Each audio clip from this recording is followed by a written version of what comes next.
तालाक के 7 साल बाद आईएएस पत्नी गरीब पति का कर्ज चुकाने आई। सच्चाई जानकर पूरा गांव रो पड़ा। यह कहानी है बिहार के सूरीगढ़ जिला के हरिपुर गांव की, जहां उस दोपहर गांव का चौपाटी के सारे लोगों से भरा हुआ था। हवा में अजीब सा सन्नाटा था, जैसे कुछ बड़ा होने वाला हो। गांव के लोग इकट्ठा होकर एक ही दिशा में जा रहे थे और देख रहे थे। कच्ची सड़क पर धूल उड़ाती हुई कुछ बड़ी बड़ी सरकारी गाड़ियां गांव में दाखिल हो रही थी। लोग आपस में फुसफुसा रहे थे, अरे लगता है कोई बड़ा अफसर आया है। कह रहे हैं कि जिला की कलेक्टर मैडम खुद आई है। कुछ ही पलों में गाड़ियों का काफिला चौपाटी के सामने आकर रुक गया। पहली गाड़ी का दरवाजा खुला और बाहर उतरी एक तेज नजर वाली महिला। सफेद साड़ी, आंखों में सख्ती और चेहरे पर ऐसा रौब कि सामने खड़े लोग खुद ब खुद रास्ता छोड़ते चले जाए। वो थी सूरीगढ़ जिला की कलेक्टर अदिति वर्मा। गांव वाले हैरान थे, हर कोई उसकी तरफ देख रहा था, लेकिन चौपाल के एक कोने में खड़ा एक आदमी बिल्कुल शांत था। फटे कुर्ते में, पैरों में घिसी हुई चप्पल और चेहरे पर गहरी थकान। उसकी आंखों में कोई चमक नहीं थी, बस एक अजीब सी खामोशी थी। वह था राघव कुमार, जिसे देखकर शायद ही कोई सोच सकता था कि कभी यही आदमी इस आईएएस अफसर का पति हुआ करता था। 7 साल पहले यही दोनों पति पत्नी थे, लेकिन आज उनके बीच सिर्फ खामोशी थी। अदिति चौपाल के बीच में आकर खड़ी हो गई। उसके साथ आए अधिकारी इधर उधर खड़े हो गए। गांव के मुखिया नंदन सिंह आगे आए और हाथ जोड़कर बोले, नमस्ते मैडम, हमारे छोटे से गांव में आपका स्वागत है। अदिति ने हल्के में सिर हिलाया। उसकी नज़र अचानक भीड़ में खड़े रघु पर पड़ी। कुछ पल के बाद उसकी आंखें ठहर गईं, जैसे किसी पुराने जख्म की याद अचानक सामने आ गई हो। लेकिन अगले ही पल उसके चेहरे पर वही सख्त भाव लौट आए। उसकी नज़र अपने आप वहां से हट गई। वह उसके चेहरे को पहचानती ही न हो। गांव के लोगों को सब याद आ गया। 7 साल पहले इसी चौपाल में एक ऐसा तूफान आया था जिसने 2 जिंदगियों को हमेशा के लिए बदल दिया था। 7 साल पहले इसी चौपाल में भीड़ लगी हुई थी, लेकिन उस दिन माहौल अलग था। गांव में खुशी का माहौल था, क्योंकि हरिपुर गांव की बहू अदिति वर्मा आईएएस बन गई थी। लोग खुशी से झूम रहे थे। किसी ने मिठाई की टोकरी उठाई हुई थी, तो कोई ढोलक बजा रहा था। हर कोई एक दूसरे के साथ वहाँ पे जश्न मना रहा था। लेकिन आज राघव वहाँ पे चुपचाप खड़ा सब देख रहा था। उसके चेहरे पर एक सच्ची खुशी थी, जैसे किसी किसान की मेहनत की फसल आखिरकार लहलहा उठी। लेकिन उसी भीड़ के बीच खड़ी अदिति के चेहरे पर अजीब सा तनाव था। खुशी की जगह गुस्सा साफ दिख रहा था। अचानक उसने तेज आवाज में कहा, रघु, अब मेरी जिंदगी बदल चुकी है। उसकी आवाज़ सुनते ही चौपाल में खड़े लोग चुप हो गए। रघु ने हैरानी से उसकी तरफ देखा, धीरे से पूछा, क्या मतलब? अदिति का चेहरा कठोर हो गया।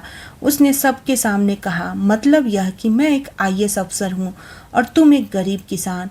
उसके यह शब्द चौपाल में गूंज उठे। लोग एक दूसरे को निहारने लगे।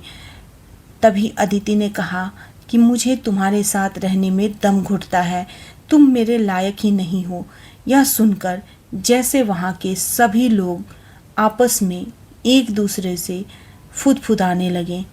तभी अदिति ने कहा कि मैं तुमसे तलाक लेना चाहती हूँ। और फिर वो चुपचाप रघु को देखते रही। रघु कुछ पल तक अदिति को देखता रहा। उसकी आंखों में दर्द साफ दिख रहा था, लेकिन उसकी आवाज़ ऊंची नहीं थी। उसने धीरे से कहा, अदिति, अगर तुम्हें लगता है कि मैं तुम्हारे रास्ते में हूँ तो मैं खुद ब खुद हट जाता हूँ। उसके शब्द बहुत शांत थे, लेकिन उनमें एक टूटा हुआ दिल साफ सुनाई दे रहा था। अदिति ने तुरंत अपने बैग से कुछ कागजात निकाले और रघु को दे दिए। गांव के बुजुर्ग नंदन सिंह तुरंत आगे आए और घबराकर बोले, बिटिया, यह क्या कर रही हो? शादी कोई खिलौना नहीं होती। लेकिन अदिति का गुस्सा कम नहीं हुआ। उसने ठंडी आवाज में कहा, मुखिया जी, यह मेरा फैसला है। पूरा गांव सांस रोके खड़ा था। सबकी नज़र अब रघु पर थी। कुछ पल तक रघु उन कागजों को देखता रहा, लेकिन हल्के हाथों से, कांप रहे हाथों से उसने किसी से कुछ नहीं कहा। उसने धीरे से कलम उठाई और कागजों पर साइन कर दिए। उस पर चौपाल में ऐसा सन्नाटा छा गया जैसे किसी ने समय रोक दिया हो। रघु ने बस इतना कहा, तुम्हें खुश रहना चाहिए, बस मैं यही चाहता हूँ। उसकी आवाज़ में शिकायत नहीं थी, सिर्फ थकान थी। अदिति ने एक पल भी पीछे मुड़कर नहीं देखा। वह सीधे गाड़ी में जाकर बैठ गई। सरकारी गाड़ियां धीरे धीरे गांव से बाहर निकल गई। उसी दिन रघु की जिंदगी से उसकी पत्नी हमेशा के लिए चली गई। 7 साल गुजर गए। इन 7 सालों में हरिपुर गांव बहुत कुछ देख चुका था। लोगों की बातें भी बदल चुकी थी। कोई कहता कि रघु जिसकी वाइफ आईएएस थी वो उसे छोड़कर चली गई। कोई कहता बेचारा अब कर्ज में डूबा हुआ है। सच में रघु की हालत बहुत खराब हो चुकी थी। उसकी माँ माया देवी अक्सर बीमार रहती थी। खेती कई साल से घाटे में थी। मजबूरी में रघु को साहूकार से कर्ज लेना पड़ा और वह कर्ज धीरे धीरे पहाड़ बन गया। लेकिन रघु ने कभी किसी के सामने शिकायत नहीं की। वह सुबह मजदूरी करता, शाम को माँ की सेवा करता, रात को चुपचाप आसमान को देखता रहता जैसे किसी से कोई सवाल पूछ रहा हो। और आज 7 साल बाद वही अदिति वर्मा फिर से हरिपुर गांव में खड़ी थी। चौपाल में खड़े लोग उसे हैरानी से देख रहे थे। रघु भी उसी भीड़ में खड़ा था। अदिति ने चारों तरफ नजर दौड़ाई, फिर धीमे से लेकिन साफ शब्दों में कहा, मुझे पता चला है कि रघु पर बहुत कर्ज है। चौपाल में खुसर फुसर शुरू हो गई। अदिति ने आगे कहा, आज मैं उसका सारा कर्ज चुकाने आई हूँ। यह सुनकर पूरा चौपाल एकदम शांत हो गया। सबकी नज़र अब रघु पर थी। रघु धीरे धीरे आगे आया। उसने पहली बार अदिति की आंखों में देखा, लेकिन उसके चेहरे पर न गुस्सा था न शिकायत, बस एक थकी हुई मुस्कान थी। रघु ने शांत आवाज में कहा, मैडम कर्ज मेरा है, उसे मैं खुद चुका दूंगा। अदिति ने थोड़ी सख्ती से कहा, जिद मत करो रघु, यह सिर्फ एक मदद है। तभी पीछे खड़े नंदन सिंह की आवाज़ गूंजी, बिटिया अगर आज सच्चाई नहीं बताई तो बहुत बड़ा अन्याय होगा। चौपाल की हवा अचानक भारी हो गई। अदिति ने हैरानी से पूछा, कौन सी सच्चाई? नंदन सिंह ने एक गहरी सांस ली, फिर धीरे से बोला कि वही सच्चाई जिसे रघु 7 साल से छुपा रहा है। यह सुनते ही चौपाल में खड़े लोगों के चेहरे बदल गए। सबकी नज़र एक साथ रघु की तरफ मुड़ गई। कोई समझ नहीं पा रहा था कि आखिर ऐसा कौन सा राज है जिसे एक गरीब किसान 7 साल से अपने सीने में दबाए बैठा है। हवा में अजीब सा तनाव फैल गया। अदिति भी कुछ पल तक चुप खड़ी रही। उसके चेहरे की शक्ति धीरे धीरे उलझन में बदलने लगी। उसने नंदन सिंह की तरफ देखा और कहा, मुखिया जी साफ साफ बताइए बात क्या है। मुखिया जी के आंखों में गहरी थकान थी, जैसे वो यह सच बहुत दिनों से अपने अंदर दबाकर बैठे हो। उन्होंने एक पल के लिए रघु की तरफ देखा। रघु की आंखें झुकी हुई थी। वह बिल्कुल शांत खड़ा था, जैसे उसे इस बातचीत से कोई फर्क नहीं पड़ता। लेकिन जो लोग उसे करीब से जानते थे उन्हें समझ आ रहा था कि उसके अंदर कितना तूफान चल रहा होगा। देवकी नंदन सिंह ने धीरे धीरे बोलना शुरू किया, लेकिन उनकी आवाज़ में उम्र का कंपन था, शब्द साफ थे। उन्होंने कहा, बिटिया हर आदमी की ज़िंदगी में कुछ ऐसी बातें होती है जो वो किसी को बताना नहीं चाहता। रघु भी उन्हीं में से एक है। इसने बहुत कुछ सहा है, लेकिन कभी किसी के सामने रोया नहीं। चौपाल में खड़े लोग अब बिल्कुल खामोश थे। कोई खास भी नहीं रह रहा था, जैसे हर कोई उस बूढ़े मुखिया के अगले शब्द का इंतजार करने के लिए बैठा हो। कठोर शब्द में उसकी आंखों में नंदन सिंह के बहुत सारे सवाल भी थे और आंखों में सवाल साफ दिखाई दे रहे थे। नंदन सिंह ने आगे कहा, तुम लोग आज इसे कर्ज में डूबा हुआ गरीब किसान समझते हो, लेकिन इस आदमी ने अपनी ज़िंदगी में जितना त्याग किया है उतना शायद ही कोई कर पाए। यह सुनकर भीड़ में खुसुर फुसुर होने लगी। कुछ लोग एक दूसरे की तरफ देखने लगे। किसी को समझ नहीं आ रहा था कि मुखिया जी आखिर किसकी बात कर रहे हैं और उनका इशारा क्या है। अदिति ने धीरे से पूछा, त्याग? किस बात का त्याग? उसके शब्दों में अब पहले जैसा अहंकार नहीं था, उसमें हल्की सी बेचैनी घुल चुकी थी। नंदन सिंह ने एक गहरी सांस ली और कहा, बिटिया आदमी की असली पहचान उसके कपड़ों से नहीं होती, उसके कर्म से होती है। रघु के पास आज कुछ भी नहीं बचा, लेकिन एक समय ऐसा भी था जब इसके पास बहुत कुछ था। यह सुनकर कई लोग चौंक गए, क्योंकि हरिपुर गांव के लोग तो हमेशा से रघु को एक गरीब किसान के रूप में ही जानते थे। चौपाल के किनारे खड़े एक बुजुर्ग ने धीरे से कहा, हम तो समझते थे कि रघु हमेशा से गरीब था। नंदन सिंह ने उनकी तरफ देखा और सिर हिलाया। नहीं, हमेशा से नहीं। अदिति अब पूरी तरह गंभीर हो चुकी थी। उसकी नजरें बार बार रघु पर जा रही थी, लेकिन रघु अभी भी उसी तरह खड़ा था, जैसे इन बातों से उसका कोई लेना देना ही नहीं था। उसके चेहरे पर वही शांत थकान थी। नंदन सिंह ने फिर कहना शुरू किया, जब आदमी किसी से सच्चा प्यार करता है तो उसके लिए अपने सपनों से भी बड़ा सपना देखने लगता है। रघु भी ऐसा ही कुछ करता रहा। उनके शब्द धीरे धीरे चौपाल की हवा में फैल रहे थे। गांव के लोग अब पूरी तरह ध्यान से सुन रहे थे। किसी को अंदाजा नहीं था कि साधारण दिखने वाले किसान की जिंदगी में इतना गहरा सच छुपा हो सकता है। नंदन सिंह ने रघु की तरफ देखा और धीमे स्वर में कहा, रघु बेटा, अब चुप रहने से बात और भारी हो जाएगी। कुछ बातें सच के साथ ही हल्की होती है। रघु ने पहली बार सिर उठाया। उसकी आंखों में हल्की नमी चमक रही थी, लेकिन उसने उसे छिपाने की कोशिश की। उसने धीमी आवाज में कहा, मुखिया जी, रहने दीजिए, पुरानी बातों से किसी को क्या मिलेगा। उसकी आवाज में थकान थी, जैसे वो यह दोबारा जीना नहीं चाहता। लेकिन नंदन सिंह ने सिर हिलाया, नहीं बेटा, कभी कभी सच बोलना जरूरी होता है, वरना लोग जिंदगी भर गलत समझते रहते हैं। अदिति अब बिल्कुल स्थिर खड़ी थी। उसकी नज़र रघु के चेहरे से हट नहीं रही थी। वो पहली बार उस आदमी को गौर से देख रही थी जिसे उसने कभी अपनी जिंदगी से अलग कर दिया था। रघु का चेहरा अब पहले से कहीं ज़्यादा थका हुआ लग रहा था। आंखों के नीचे गहरी लकीरें थी और बालों में सफ़ेदी उतर चुकी थी। कुछ पल तक तो चौपाल में खामोशी छाई रही। हवा भी जैसे धीरे धीरे चलने लगी थी। गांव के बच्चे भी चुप होकर अपने बड़ों के पीछे खड़े थे। नंदन सिंह ने फिर धीरे से कहा, तुम लोग सोचते हो कि रघु पर जो कर्ज है वो इसकी कमजोरी है, लेकिन असल में वह कर्ज इसकी मजबूरी की कहानी है। यह सुनकर अदिति के चेहरे पर हल्की बेचैनी उभरी। उसने तुरंत पूछा, मजबूरी? कैसी मजबूरी? नंदन सिंह ने जवाब देने से पहले एक बार फिर रघु की तरफ देखा। रघु की आंखें फिर झुक गई थी। उसने कुछ नहीं कहा। चौपाल की मिट्टी पर हल्की हवा धूल उड़ रही थी। दूर खड़े नीम के पेड़ की पत्तियां सरसराने लगी थी, लेकिन चौपाल में खड़े लोगों के मन में उठी हलचल उस हवा से कहीं ज़्यादा तेज थी। नंदन सिंह कुछ पल तक चुप रहे, लेकिन शब्द जैसे चुन रहे हो। फिर उन्होंने धीरे से कहा, रघु ने जो किया वो कोई मजबूरी में भी नहीं करता, उसने अपने दिल से किया था। अदिति की आंखें अब पूरी तरह उनके चेहरे पर टिक गई थी। चौपाल में खड़े लोगों की सांसें जैसे थम गई थी। नंदन सिंह ने धीरे से रघु की तरफ हाथ बढ़ाया और कहा, बेटा, सच छुपाने से कभी छोटा नहीं होता, लेकिन बोल देने से बोझ जरूर हल्का हो जाता है। रघु ने एक लंबी सांस ली। उसकी नज़र कुछ पल के लिए जमीन पर टिक गई। फिर उसने धीरे से सिर उठाया और सामने खड़ी अदिति की तरफ देखा। उसकी आंखों में अब भी वही शांति थी और उसी शांति के साथ वह अदिति की तरफ देखते हुए खड़ा रहा। चौपाल में खड़े लोग सांसें रोके रहे, इस पल को देख रहे थे। किसी को समझ नहीं आ रहा था कि इस खामोशी के बाद क्या कहा जाएगा।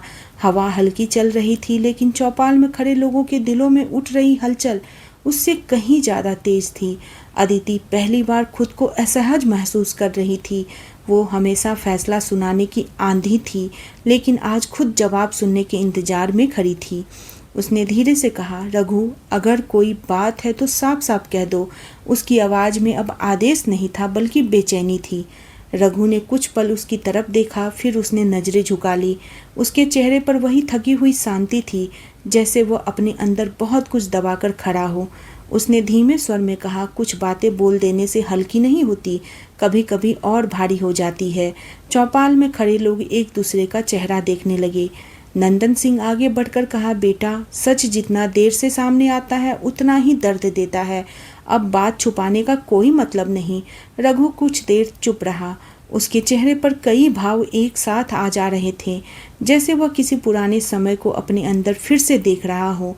उसने धीरे से कहा, मुखिया जी, हर इंसान की ज़िंदगी में कुछ ऐसे फैसले होते हैं जो वह किसी को बताना नहीं चाहता, क्योंकि वह फैसला मजबूरी से नहीं, दिल से लिए जाते हैं।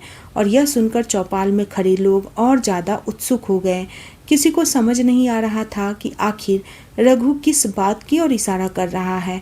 अदिति अब पूरी तरह गंभीर हो चुकी थी। उसकी नज़र रघु के चेहरे से हट नहीं रही थी। कुछ पल तक खामोशी रही, फिर रघु ने धीरे से कहा, जब कोई इंसान किसी से सच्चा प्यार करता है तो उसके सपने अपने सपनों से बड़े लगने लगते हैं। अदिति की भी भौं हल्की सिकुड़ गई, जैसे वह इन शब्दों का मतलब समझने की कोशिश कर रही हो। चौपाल में खड़े कई लोग अब एकदम शांत थे। किसी को लग रहा था कि इस कहानी में कोई बहुत गहरा राज छुपा है। नंदन सिंह ने धीमे स्वर में कहा, रघु बेटा, अगर आज तू नहीं बोलेगा तो लोग जिंदगी भर तुझे गलत समझते रहेंगे। रघु ने हल्की सी मुस्कान दी। वो मुस्कान बहुत थकी हुई थी, लेकिन उसमें कोई शिकायत नहीं थी। उसने कहा, लोग क्या समझते हैं उससे मेरी जिंदगी नहीं बदलती मुखिया जी। अदिति ने पहली बार थोड़ा आगे बढ़कर कहा, लेकिन सच जानना जरूरी है।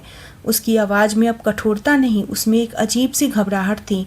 रघु ने कुछ पल तक उसकी तरफ देखा, फिर धीरे से कहा, सच कभी कभी बहुत साधारण होता है, लेकिन उसका असर बहुत गहरा होता है।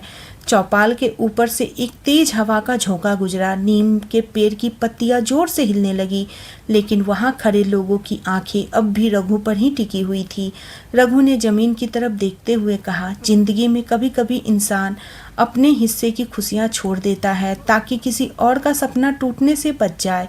यह सुनकर अदिति के चेहरे पर हल्की बेचैनी दिखाई दी। उसे लग रहा था जैसे इन शब्दों में कहीं उसका नाम छुपा हुआ है, लेकिन वह कुछ बोल नहीं पाई। नंदन सिंह ने धीरे से कहा, रघु, अब आधी बात कहकर मत रुको। रघु ने गहरी सांस ली। उसने धीरे से सिर उठाया। उसकी आंखें अब सीधे अदिति के आंखों पर टिक गई। चौपाल में खड़े लोगों को महसूस हो रहा था कि अब जो शब्द निकलेंगे वह सिर्फ शब्द नहीं होंगे, बल्कि 7 साल से दबा हुआ सच होगा। कुछ पल तक दोनों एक दूसरे को देखते रहे, फिर रघु ने शांत आवाज में कहा, कभी कभी इंसान अपनी पूरी दुनिया दांव पे लगा देता है, सिर्फ इसलिए कि किसी और का सपना अधूरा न रह जाए। अदिति के आंखों में अचानक एक अनजाना डर उतर आया, जैसे उसे महसूस हो रहा हो कि यह बात कहीं उससे जुड़ी हुई है। चौपाल में खड़े लोग अब बिल्कुल स्थिर हो गए थे। किसी की हिम्मत नहीं हो रही थी कुछ बोलने की। रघु ने धीरे से कहा, कुछ बातें ऐसी होती हैं जो आदमी अपनी जिंदगी भर अपने सीने में छुपा कर रखता है, क्योंकि वह चाहता है कि उस सच से किसी की खुशी पर असर न पड़े। नंदन सिंह ने धीरे से पूछा, तूने भी वही किया? रघु ने बिना कुछ बोले बस हल्का सा सिर झुका दिया। उसकी आंखों में एक अजीब सी नमी थी और उसी नमी के साथ वो चुपचाप अदिति की तरफ देखता रहा। चौपाल में खड़े लोगों को लग रहा था जैसे समय थम गया हो। कोई बोल नहीं रहा था। हर किसी की नज़र उसी आदमी पर टिक गई जिसने 7 साल तक अपने सीने में कुछ छुपा कर रखा था। रघु ने धीरे से सांस ली और शांत आवाज में कहा, कभी कभी इंसान अपने हिस्से की सारी खुशियां छोड़ देता है, सिर्फ इसलिए कि किसी और का सपना टूटने से बच जाए। उसके शब्द बहुत साधारण थे, लेकिन उनमें छिपा दर्द पूरे चौपाल में फैल गया। अदिति का दिल तेजी से धड़कने लगा। उसे महसूस हो रहा था कि रघु की बातों का रिश्ता कहीं न कहीं उसी से है। उसने धीरे से पूछा, रघु, साफ साफ कहो। रघु ने कुछ पल तक जमीन की तरफ देखा, फिर उसने धीरे से कहा, जब तुम आईएएस बनने की तैयारी कर रही थी उस समय तुम्हारी कोचिंग, किताब और शहर में रहने का खर्चा बहुत बड़ा था।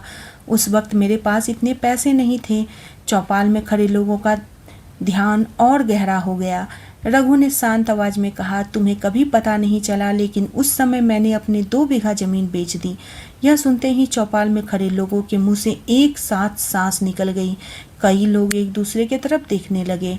किसी को यकीन नहीं हो रहा था कि जिस आदमी को सब गरीब समझते थे, उसने अपनी पूरी जमीन सिर्फ इसलिए बेच दी थी ताकि उसकी पत्नी अपना सपना पूरा कर सके। अदिति के पैरों के नीचे जमीन खिसक गई। उसकी आंखें फैल गई। वो कुछ पल तक रघु को देखती रही। रघु ने धीरे से कहा, मैंने सोचा अगर तुम्हारा सपना पूरा हो गया तो वह मेरी सबसे बड़ी कमाई होगी, इसलिए मैंने कभी तुम्हें नहीं बताया। चौपाल में खड़ी कुछ औरतों की आंखों से आंसू गिरने लगे। नंदन सिंह की आंखें भर आई। रघु ने आगे कहा, जब तुमने कहा कि मैं तुम्हारे लायक नहीं हूँ, तब मुझे लगा शायद सच में मैं तुम्हारे रास्ते में हूँ, इसलिए मैंने बिना कुछ कहे कागजों पर साइन कर दिए। अदिति की आंखों से आंसू लगातार बहने लगे। 7 साल का अहंकार उसी पल टूट गया था। वो धीरे धीरे आगे बढ़ी और उसकी आवाज़ कांप रही थी, रघु, मैंने तुम्हें बहुत गलत समझा। पूरा चौपाल खामोश था। अदिति ने रोते हुए कहा, जिस आदमी ने मेरे सपनों के लिए अपनी ज़मीन बेच दी, मैं उसी को बोझ समझती रही। रघु ने हल्की मुस्कान के साथ कहा, सपने पूरे होने चाहिए, बस यही जरूरी था। कुछ महीनों बाद हरिपुर गांव में जिस जगह कभी अहंकार और दर्द ने दो जिंदगियों को अलग कर दिया था, उसी जगह पूरे गांव के सामने अदिति और रघु फिर से आमने सामने खड़े थे। फर्क सिर्फ इतना था कि इस बार उनके बीच दूरी नहीं थी। अदिति की आंखों में पछतावा और सच्चाई थी, रघु के चेहरे पर वही शांत मुस्कान जो हमेशा से उसकी पहचान रही थी। पूरे गांव के लोगों की मौजूदगी में दोनों ने एक दूसरे का हाथ थाम लिया। उस पल चौपाल तालियों और आशीर्वाद से गूंज उठा। कई बुजुर्गों के आंखों में आंसू थे, क्योंकि उन्होंने पहली बार देखा कि सच्चा प्यार समय की हर परीक्षा पार कर सकता है। समय धीरे धीरे आगे बढ़ता गया और 2 साल बाद उनके घर खुशियां की एक नई किरण आई। उनके आंगन में एक प्यारे से बेटे की किलकारी गूंजी। छोटा सा बच्चा जब पहली बार राघव की गोद में मुस्कुराया तो उसकी आंखों में वही चमक लौट आई जो कई साल पहले कहीं खो गई थी। इसलिए कहते हैं, अगर दिल साफ हो, प्यार सच्चा हो, तो देर से ही सही खुशियाँ जरूर लौटती है। यह कहानी हमें यही सिखाती है कि इंसान की असली कीमत उसके कपड़ों से या पद से नहीं होती, बल्कि उसके दिल से होती है। आपको ये कहानी कैसी लगी, प्लीज़ आप लोग बताइएगा। अगर आपको मेरी कहानी पसंद आ रही है तो प्लीज़ चैनल को सब्सक्राइब कीजिएगा, वीडियो को लाइक एंड शेयर कीजिएगा। आप लोगों से मैं फिर मिलती हूँ एक नई कहानी के साथ, एक नई मूवी एक्सप्लेनेशन के साथ। तब तक के लिए बाय बाय, टेक केयर।